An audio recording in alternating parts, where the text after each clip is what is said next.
அல்ஹம்துலில்லாஹ். மற்ற வணக்கங்களை பொறுத்தவரையில் நான் சொன்ன மாதிரி நோன்புண்டா ஒரு மந்த்துக்கு தன்னது வருஷத்தில், ஜக்காத்துன்னா ஒரு தடவை தான், ஹஜ் என்பது லைஃப்பில் ஒரு தடவை. ஆனால் டெய்லி செய்ய வேண்டிய ஒரு நாளைக்கு 5 தடவை சளைக்காமல், சடைவடையாமல், வெறுக்காமல், விருப்பத்தோடு செய்ய வேண்டிய ஒரு இபாதத் தொழுகையாகும். அடுத்ததாக அல்லாஹ்வுடைய தூதர் சொல்கிறார்கள், அல்லாஹ் சொன்னதாக, வமா யஸாலு அப்தி யதகர்ரபு இலைய பின்னவாஃபில் ஹத்தா உஹிப்பஹ். என்னுடைய அடியான் அவனுக்கு நான் கடமையாக்காத வணக்கங்கள் இருக்கிறதே, நஃபிலான வணக்கங்கள், அந்த வணக்கங்களை செய்து கொண்டே இருப்பான். சுப்ஹானல்லாஹ், அல்லாஹ் சொல்ற பாணியை பாருங்க. நான் அவனுக்கு கடமையாக்காத நஃபிலான வணக்கங்களை அவன் செய்து கொண்டே இருப்பான். ஹத்தா உஹிப்பஹ். அவன் அப்படியே செய்து கொண்டிருக்கும் போது நான் அவனை நேசிக்க ஆரம்பித்து விடுகிறேன். அப்படி நான் அவனை நேசிக்க ஆரம்பித்தால் அவன் பார்க்கிற பார்வையாக, கேட்கிற கேள்வியாக, தொடுகிற கையாக, நடக்கிற காலாக நான் மாறுகிறேன் என்று அல்லாஹ் சொல்றான். இது அந்த அந்த நடையின் ஒரு உச்சகட்டம். இது இதனுடைய அர்த்தம் என்னவென்றால், வேறு ஒரு ரிவாயத்தில் வருகிறது, ஃபபி இஸ்மாஉ ஃபபி யுபசிரு ஃபபி எம்ஷி ஃபபி எபுதிஷு. என்னுடைய உதவியை கொண்டுதான் அவன் பார்க்கிறான், என்னுடைய உதவியை கொண்டுதான் அவன் கேட்கிறான், என்னுடைய உதவியை கொண்டுதான் அவன் பிடிக்கிறான், என்னுடைய உதவியை கொண்டுதான் அவன் நடக்கிறான். அப்போ நஃபிலான வணக்கங்களை ஒரு மனிதன் செய்து கொண்டிருக்கும் போது அல்லாஹுடைய நேசத்திற்குரியவனாக அவன் மாறுகிறான். அல்லாஹுடைய உதவி எல்லா பக்கமும் அவனுக்கு வருகிறது. அவனுடைய பார்வையில் அல்லாஹுடைய உதவி, அவனுடைய செவி புலன்களில் அல்லாஹுடைய உதவி, அவனுடைய கைகளில் அல்லாஹுடைய உதவி, கால்களில் அல்லாஹுடைய உதவி. அது மட்டுமல்ல, இந்த நஃபிலான வணக்கங்களை செய்து கொண்டே இருக்கிற அடியான் அல்லாஹுடத்திலே கையேந்தினால் அவன் கேட்பதையெல்லாம் அல்லாஹ் கொடுக்கிறான். அவன் பாதுகாப்பு தேடினால் அவன் எதிலிருந்து பாதுகாப்பு தேடுகிறானோ அவற்றிலிருந்து அவனை பாதுகாத்து விடுகிறான். சுப்ஹானல்லாஹ். நஃபிலான வணக்கங்கள் இப்போ ஃபர்லிலேயே நம்ம கஷ்டப்பட்டு நம்ம செய்யக்கூடிய நிலையில் எங்க நஃபிலுக்கு இன்ட்ரெஸ்ட் கொடுக்க போகிறாங்க? ஃபர்லான வணக்கத்தையே ஒரு நிர்பந்தத்தில் செய்கிறார்கள். சுப்ஹானல்லாஹ். நம்ம குறிப்பாக தமிழ் பேசக்கூடிய நம்முடைய சகோதரர்களுக்குள்ள பார்த்தால், இந்த நான் ஆரம்பத்தில் சொன்னது போல தொழுகையை நிறைய பேர் கண்டுகொள்வதே இல்லை. இது ஒரு கடமை என்கிற உணர்வு கூட முஸ்லிம், அவ்வளவுதான். இவர்கள்ட்ட போய் நஃபிலை பற்றி எப்படி பேசுறது நம்ம? ஆனால் ஃபர்லான வணக்கங்களில் கவனம் செலுத்தக்கூடிய பல சகோதர சகோதரிகள் நஃபில்களுடைய விஷயத்தில் பொடுபோக்காக இருக்கிறார்கள். இது கவலையான விஷயம். நஃபிலான வணக்கங்களை கூடுதலாக செய்கிற போது அல்லாஹுடைய நேசம் நமக்கு கிடைக்கும். அல்லாஹுடைய நேசம் கிடைப்பதை விட இந்த உலகத்தில் கிடைக்கிற பாக்கியம் ஒன்றும் இருக்காது. அதனால் இந்த உலகம் யாருக்கு சொந்தம் சகோதர சகோதரிகளே? லில்லாஹி மா ஃபிஸ் ஸமாவாதி வ மா ஃபில் அர்த். வானங்களில் உள்ளவை பூமியில் உள்ளவை எல்லாமே அல்லாஹ்வுக்கு சொந்தம். லஹு மா ஃபிஸ் ஸமாவாதி வ மா ஃபில் அர்த். வானங்களில் உள்ளவைகளும் பூமியில் உள்ளவைகளும் அவனுக்கே சொந்தம். அல்லாஹ் ரப்புல் ஆலமீன். இந்த பிரபஞ்சங்கள் அனைத்தையும் படைத்து பரிபாலித்துக் கொண்டிருக்கக்கூடிய ரட்சகன் அல்லாஹ் தான். அந்த அல்லாஹுடைய நேசம் எனக்கு கிடைக்கிறது என்றால் அதை விட வேறு என்ன பாக்கியம் இருக்க வேண்டும்? ஒரு பிள்ளை தன்னுடைய தாயும் தந்தையும் அதை நேசிக்கிறார்கள் என்று தெரிகிற போது அடைகிற ஆனந்தம், ஒரு சகோதரன் தன்னுடைய சகோதரன் அவனை நேசிக்கிறான் என்கிற போது அவனுக்கு ஏற்படக்கூடிய மகிழ்ச்சி, ஏன் ஜாஹிலியத்தான நிலையில் பார்க்கிறோம்.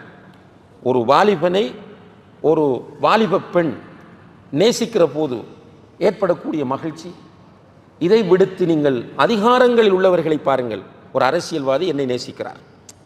இப்போ ஸ்ரீலங்காவில் இருக்கக்கூடிய ஒரு கட்சியினுடைய தலைவர் என்னோட சரியான க்ளோஸ், எந்த நேரமும் எனக்கு மெசேஜ் போட்டு சோமாரிங்களான்னு கேட்பார், எப்போ நாட்டுக்கு வாரன்னு கேட்பார், ஏதோ தேவையான்னு கேட்பார்.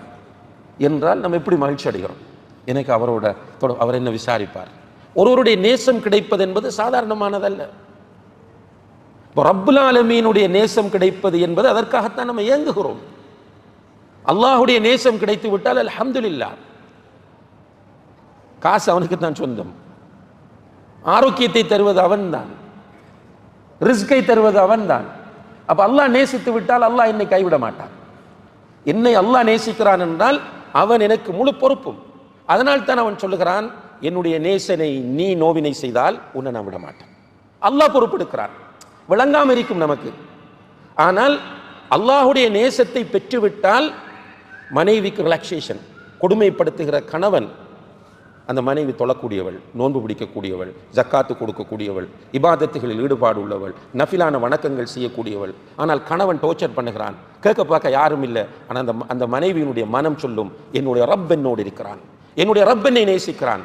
எனவே அந்த பெண்ணுக்கு பெரிய ஒரு ரிலாக்ஸேஷன் கிடைக்கும். இது போலதான் ஒவ்வொருவருக்கும். அப்போ தொழக்கூடிய ஃபர்லான வணக்கங்களில் கவனம் செலுத்தக்கூடிய நாம் நஃபிலான வணக்கங்களில் கூடுதல் கவனம் செலுத்த வேண்டும். அன்புள்ள சகோதர சகோதரிகளே, ஒரு சில நஃபிலான வணக்கங்களை இந்த இடத்தில் சுட்டி காட்டுவது எனக்கும் உங்களுக்கும் பயனுள்ளதாக இருக்கும் என்று நினைக்கிறேன். அதில் முதலாவது நஃபிலான தொழுகைகள், ஃபர்து அல்லாத தொழுகைகள் நிறைய இருக்கிறது. அதில் ஸ்பெஷலாக ஃபர்லான தொழுகைகளுக்கு முன்னாலும் பின்னாலும் தொழக்கூடிய சுன்னத்தான தொழுகைகள். இந்த தொழுகைகளுடைய பாக்கியம் என்ன தெரியுமா? ஒரு நாளைக்கு யார் 12 ரக்காத்துக்கள் சுன்னத்தான தொழுகையை தொழுகிறார், ஃபர்ல் தொழுகைக்கு முன்னுக்கும் பின்னுக்கும், அவருக்கு அன்றைக்கு ஒரு வீடு கட்டப்படும். சுப்ஹானல்லாஹ், சுவர்க்கத்தில். இப்போ ஒருவர் 365 நாட்களும் விடாமல் இந்த சுன்னத்தை தொழுதால் சுவர்க்கத்தில் அவருக்கு எத்தனை வீடு? 365 வீடு. அல்லாஹ் அக்பர். இந்த விஷயம் நிறைய பேர் புரியல. நான் சில நேரங்களில் அதை கொஞ்சம் யோசித்து பார்த்தேன். 365 வீடுன்னா அப்படி ஆயுள் முழுக்க தொழக்கூடியவர்கள். இப்போவே உலகத்தில் வாழக்கூடியவர்களுக்கு இப்படி வீடுகள் இருக்கு, லேண்ட் இருக்கு. அதை வைத்து பெருமைப்படுகிறார்களா இல்லையா? இப்போ ஸ்ரீலங்காவில் உள்ளவர்கள் சொல்லுவார்கள், இப்போதான் ஈஸ்டர்ன் ப்ரொவின்ஸில் மருதமுனைண்டா, மருதமுனையில் அவருக்கு 10 வீடு இருக்கு, கல்முனையில் வீடு இருக்கு, கொழும்பில் 10 வீடு இருக்கு, அவர் லண்டனில் வீடு வாங்கி போட்டிருக்கிறார், தன்சானியாவில் வீடு வாங்கி போட்டிருக்கிறார் என்றெல்லாம் சொல்கிறார். அது அவருக்கு ஒரு பெரிய கௌரவம், சந்தோஷமும். இப்போ சுவர்க்கத்திற்கு போன பிறகு பார்த்தால் சுன்னத்தான தொழுகைகளை பேணி வரக்கூடிய ஒருவருக்கு லட்சக்கணக்கான வீடுகள் இருக்கும். அல்லாஹ் தௌஃபீக் செய்ய வேண்டும்.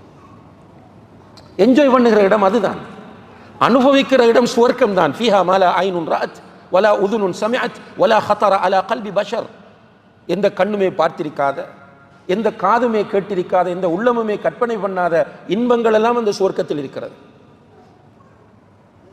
சுப்ஹானல்லாஹ், சுவர்க்கத்து இன்பங்களை அனுபவிப்பதற்காக அல்லாஹு தஆலா ஒவ்வொருவருக்கும் 100 பேருடைய பலத்தை கொடுக்கிறான். நோய் இல்லை, டயபெட்டிக் பிரச்சனை இல்லை, அதை குடித்தா பிரச்சனை, இதை சாப்பிட்டா பிரச்சனை, கொலஸ்ட்ரால் பிரச்சனை இல்லை, யூரின் போகணும்ன்ற சிக்கல் இல்லை, டாய்லெட் போகணும்ன்ற பிரச்சனை இல்லை, மென்சஸ் இஷ்யூ இல்லை, சளி பிரச்சனை இல்லை. இதெல்லாம் சொல்கிறாங்க ரசூலுல்லாஹி ஸல்லல்லாஹு அலைஹி வஸல்லம் ஹதீஸில் நேரடியாக இதெல்லாம் ஒவ்வொன்றும் வருது. சாப்பிடக்கூடியவைகள் வியர்வையாக வெளியே வந்து விடும். அந்த வியர்வை நாராது, நறுமணமாக இருக்கும். சுப்ஹானல்லாஹ். அப்போ சுவர்க்கம் தான் அனுபவிக்கிற இடம்.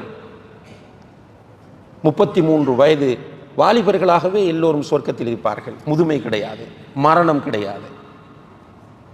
அப்போ அங்கே நமக்கு இந்த சுன்னத்தான தொழுகைகளுக்காக வேண்டி வீடுகள்.